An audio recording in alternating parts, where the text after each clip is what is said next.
பாரதிய ஜனதா தலைமையிலான மத்திய அரசு பொறுப்பேற்று இன்றுடன் ஓராண்டு நிறைவடைவதை முன்னிட்டு உத்தரப்பிரதேச மாநிலம் மதுராவில் பிரதமர் மோடி பிரம்மாண்ட பொதுக்கூட்டத்தில் பேச இருக்கிறார். இந்த கூட்டத்தில் அவர் புதிய அறிவிப்புகளை வெளியிடுவார் என்றும் எதிர்பார்க்கப்படுகிறது.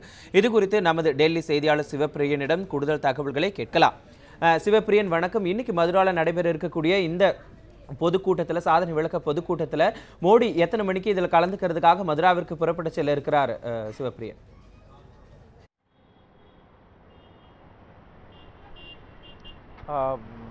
வணக்கம் மனோஜ். பிரதமர் நரேந்திர மோடி அவர்கள் ஆட்சி பொறுப்பேற்று நாளை ஓராண்டு முடிவடையும் இந்த வேளையில் இன்று மாலை 4 மணி அளவில் பிரம்மாண்ட பொதுக்கூட்டத்திற்கு ஏற்பாடு செய்யப்படுகிறது.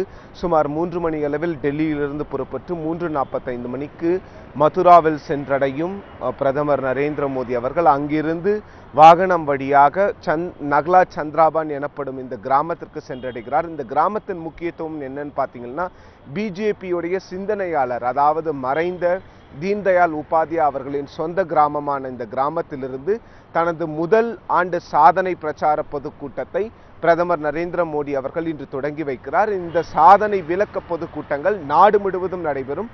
பிரதமர் பல கூட்டங்களில் கலந்து கொள்ளாவிட்டாலும் அவரின் முக்கிய அமைச்சர்கள் கலந்து கொள்வார்கள். இந்த கூட்டத்தை முக்கியத்துவம் பற்றி கேட்டீர்கள் என்றால், இந்த கூட்டம் விவசாயிகள் அதிகம் இருக்கக்கூடிய இந்த கிராமத்தில் நடைபெறுகிறது. உத்தரப்பிரதேச மாநிலம் முழுவதும் இருந்து பல விவசாயிகள் இங்கு இந்த கூட்டத்திற்காக வரப்போகிறார்கள் என்று பாரதிய ஜனதா தரப்பில் கூறப்படுகிறது. அதுவும் அல்லாமல் விவசாயிகளுக்கு எதிரான அரசு பாரதிய ஜனதா அரசு என்ற வாதத்தை எதிர்க்கட்சியினர் வைக்கப்படுவதால் அந்த வாதம் தவறானது என்று பிரதமர் நரேந்திர மோடி அவர்கள் கூறுவார் என்றும், விவசாயிகளுக்காக தனது ஆட்சி என்னென்ன செய்தது என்பதை பற்றி விவரிப்பார் என்றும் கூறப்படுகிறது. இன்னொரு முக்கியமான விஷயம் மனோஜ், இன்று காலையிலிருந்து நமக்கு வரக்கூடிய தகவல் என்னவென்றீர்களால், முன்னாள் இராணுவ வீரர்கள் மற்றும் இராணுவ அதிகாரிகளுக்கான 1 rank 1 pension, இந்த 1 rank 1 pension அனௌன்ஸ்மெண்ட் கடந்த யூபிஏ காலத்தில் அறிவிக்கப்பட்டது. ஆனால் இதை என்டிஏ, அதாவது பாரதிய ஜனதா அரசு இந்த ஓராண்டுகளில் நிறைவேற்றவில்லை. இன்று அதன் பற்றின அறிவிப்பை பிரதமர் அவர்கள் வெளியிடுவார் என்ற எதிர்பார்ப்பு மக்கள் மத்தியில் உள்ளது மனோஜ். நிச்சயமாக சிவப்பிரியன், இன்னைக்கு மோடி கலந்து கொள்ள இருக்கக்கூடிய இந்த சாதனை விளக்க பொதுக்கூட்டத்தில் என்னென்ன மிக முக்கியமான அறிவிப்புகள் வெளியிடலாம்? ஏதாவது புதிய திட்டங்கள் வெளியிடுவதற்கான வாய்ப்புகள் என்பது ஏதாவது இருக்கிறதா சிவப்பிரியன்?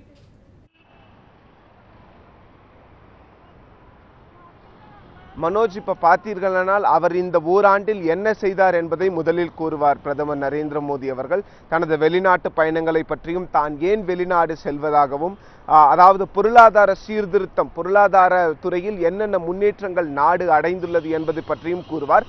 குறிப்பாக விவசாயிகளுக்காக தனது அரசு என்னென்ன செய்து கொண்டிருக்கிறது, என்ன இன்னும் இந்த 4 ஆண்டுகளில் செய்ய போகிறது என்பதை பற்றியும் கூறுவார். பிறகு நில கையகப்படுத்துதல் மசோதா, அந்த மசோதா விவசாயிகளுக்கு எதிரானது என எதிர்க்கட்சியினர் பிரச்சாரம் செய்து கொண்டு வரும் இந்த வேளையில் பிரதமர் அவர்கள் இது விவசாயிகளுக்கு எதிரானதல்ல, விவசாயிகளுக்கு இந்த நில கையகப்படுத்தல் மசோதாவால் அவர்களுக்கு நிறைய பலன்கள் கிடைக்கப்படும் என்றும் கூறுவார் என்றும் பாரதிய ஜனதா தரப்பில் நமக்கு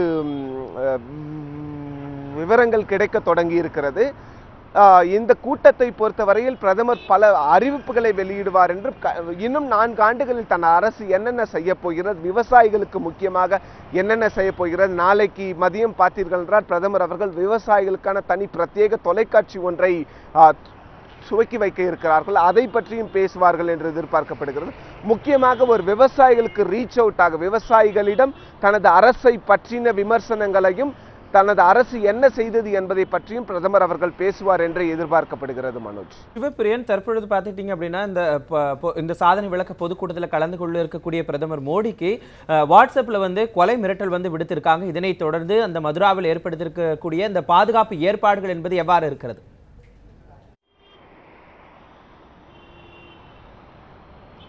மனோஜ், இப்ப பாத்தீங்கன்னா வழக்கமாகவே பிரதமர் எங்கு சென்றாலும் அங்கு, அதாவது ஸ்பெஷல் ப்ரொடெக்ஷன் குரூப் SPG எனப்படும் பிரதமர் மற்றும் ஒரு சிலரை மட்டுமே பாதுகாக்கும் அந்த ஸ்பெஷல் யூனிட் எப்பொழுதுமே 4-5 நாட்களுக்கு முன்னரே அந்த முழு மாவட்டத்தையும் சுற்றி அவர்கள் தங்கள் வசத்துக்கு கொண்டு வந்து விடுவார்கள்.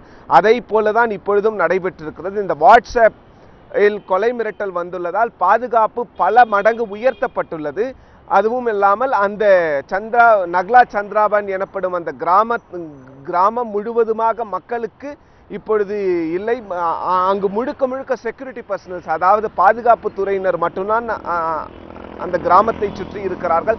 பல மடங்கு பாதுகாப்பு அதிகரிக்கப்பட்டுள்ளது. பிரதமர் செல்லும் பொழுது எப்பொழுதுமே பல மடங்கு பாதுகாப்பு இருக்கும். இந்த கொலை மிரட்டலால் உத்தரப்பிரதேச அரசு மற்றும் பல சென்ட்ரல் போர்சஸும் அங்கு இருப்பதாக நமக்கு மதுராவிலிருந்து வரும் தகவல்கள் தெரிவிக்கிறது. மனோஜ், சிவப்பிரியன், அதாவது பாஜகவினுடைய இந்த ஓராண்டு கால ஆட்சியின் சாதனை விளக்க பொதுக்கூட்டம் மதுராவில் நடக்க இருப்பது குறித்து டெல்லியிலிருந்து விரிவான தகவல்களை நேரலையில் தந்தீங்க. உங்களுடைய தகவல்களுக்கு நன்றி சிவப்பிரியன்.